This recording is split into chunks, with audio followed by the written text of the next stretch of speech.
جیسے کہ بادشاہ کے دربار میں حاجب، دربان، امیر اور وزیر ہوتے ہیں، حالانکہ خدمت و نوکری کے اعتبار سے وہ سب برابر ہوتے ہیں، لیکن ایک کو دوسرے پر فراق مراتب کے لحاظ سے فوقیت حاصل ہوتی ہے، یعنی سب کے درجے اور مرتبے برابر نہیں ہوتے، کچھ کے مرتبے کم اور کچھ کے زیادہ ہوتے ہیں۔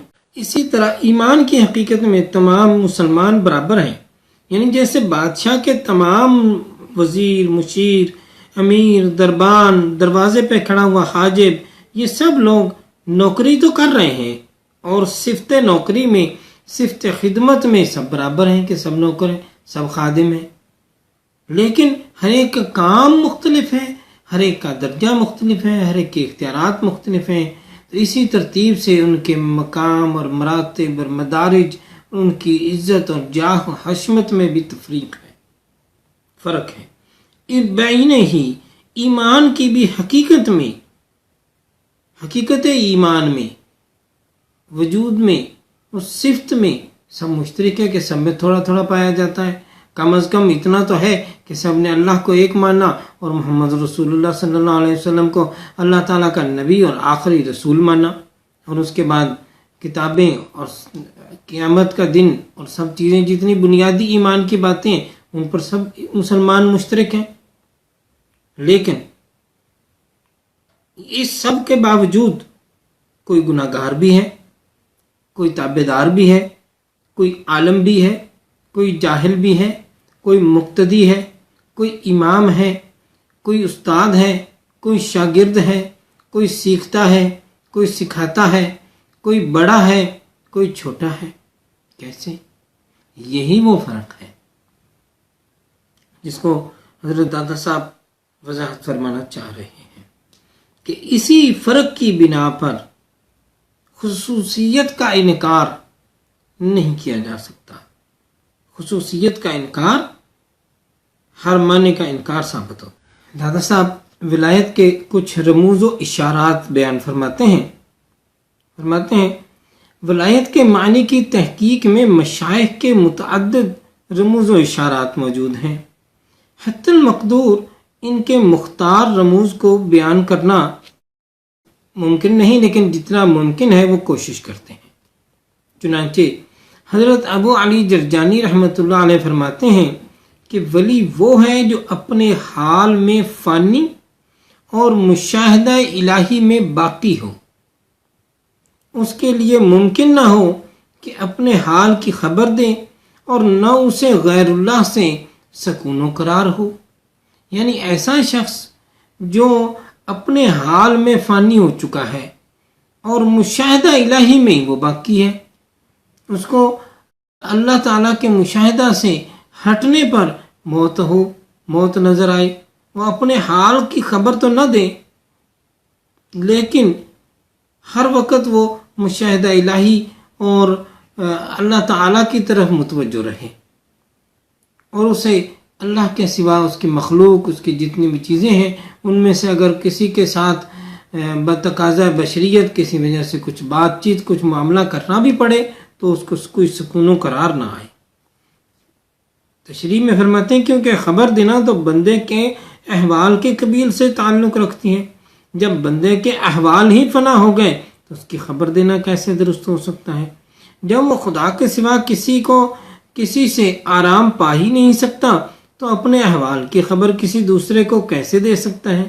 کیونکہ اپنے حال کی خبر کسی دوسرے کو دینا گویا حبیب کے، محبوب کے اسرار کو، رازوں کو منکشف کرنا ہے جو غیبی حال سے متعلق ہے، اور حبیب کا اسرار یعنی محبوب کے راز کا انکشاف غیر حبیب پر، محبوب کے علاوہ کسی اور پر کرنا محال ہے۔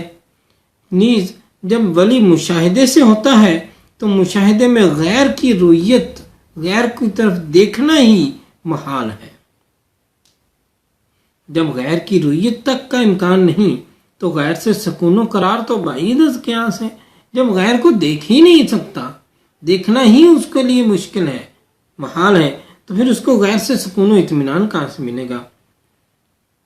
حضرت جنید بغدادی رحمۃ اللہ علیہ فرماتے ہیں کہ ولی کو خوف نہیں ہوتا، کیونکہ خوف اس مکروہ چیز کو کہتے ہیں جس کے آنے سے دل میں ناگواری یا جسم پر کوئی سختی آئے یا حاصل شدہ محبوب چیز کے گم ہونے کا خدشہ ہو۔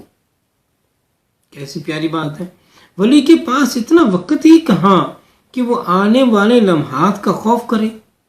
جس طرح ولی کو خوف نہیں ہوتا اسی طرح اسے امید بھی نہیں ہوتی، اس لیے کہ امید نام ہے کہ کسی محبوب چیز کے حاصل ہونے کا انتظار کرنا یا کسی ناگوار چیز کے دور ہونے کا انتظار کرنا۔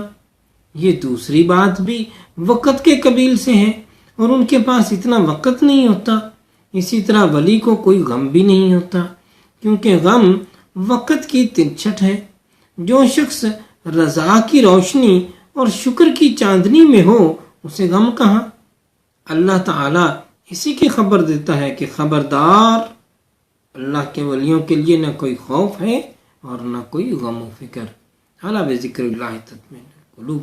اس قول سے عوام یہ خیال کرتے ہیں کہ اولیاء کو جب نہ کوئی خوف نہ غم ہے اور نہ امید و رجا تو ضرور انہیں امن ہوگا، حالانکہ انہیں امن بھی نصیب نہیں، کیونکہ امن غیب کے نہ دیکھنے اور وقت کے منہ موڑنے سے تعلق رکھتا ہے۔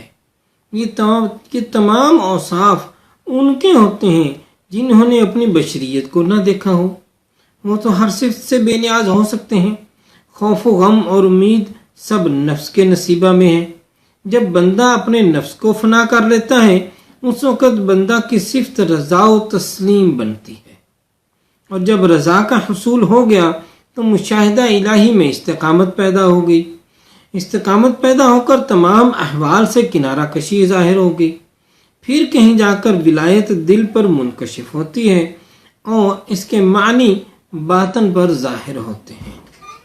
حضرت ابو عثمان مغربی علیہ رحمت فرماتے ہیں ولی مشہور تو ہو سکتا ہے لیکن فتنہ میں نہیں پڑ سکتا۔